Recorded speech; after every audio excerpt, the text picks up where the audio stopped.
That means when you learn a language, there's an awful lot going on in your brain. And that is exactly what you want. These 4 skills, reading, listening, speaking, and writing. Again, shit.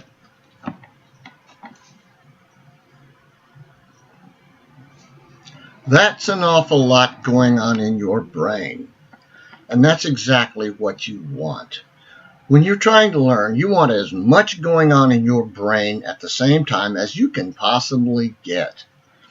With these 4 skills, reading, listening, speaking, and writing, carving their little neural pathways and working together to help you learn, it only makes sense that the most effective way to learn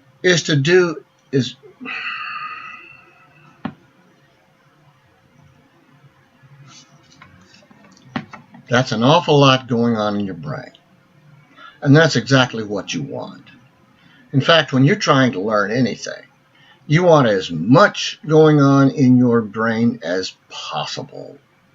You want to be carving as many of those little neural pathways as you can do.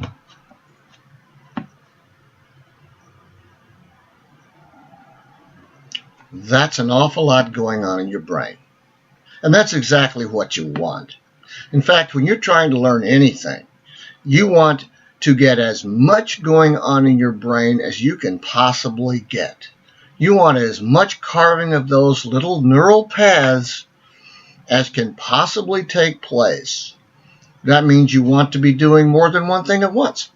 So when we talk about working on, for example, vocabulary or grammar, just to use 2 examples, verb conjugation, for example, the best way to reinforce the material is to read it aloud. You want to be speaking aloud. That may sound odd, but it's true. Speaking aloud helps you retain the material. Another thing you want to work on is you want to work on writing things down. And we know, and I'm not entirely sure why, but we do know that writing by hand, the old-fashioned way, is more effective in helping you retain material than typing it, than using your computer.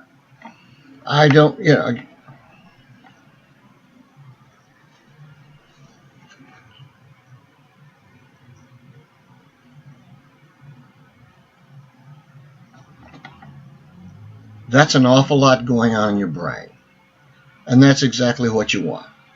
In fact, when you're trying to learn anything, you want as much going on in your brain as you can possibly get. You want as many of those little neural pathways getting carved as you can possibly carve. You want them talking to each other. You want a lot going on. That means in order to learn effectively, you can't just sit there and stare at a page. You have to be doing a lot. That's why when we talk, for example, about doing grammar exercises, a good example is verb conjugation or vocabulary. One of the absolute best things you can do is read aloud or repeat aloud when something someone has said. That is simply a better way to learn than sitting there and listening.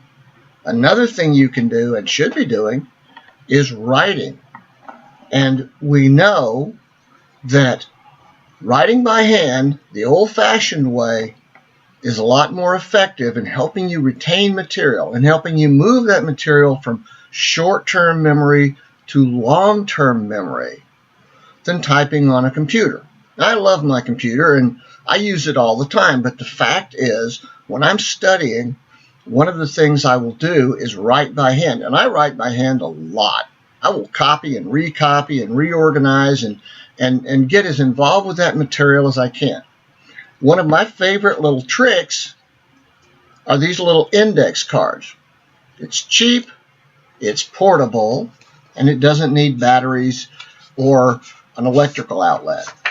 And what I do typically, if I'm doing vocabulary, for example, is I will put the English word on one side,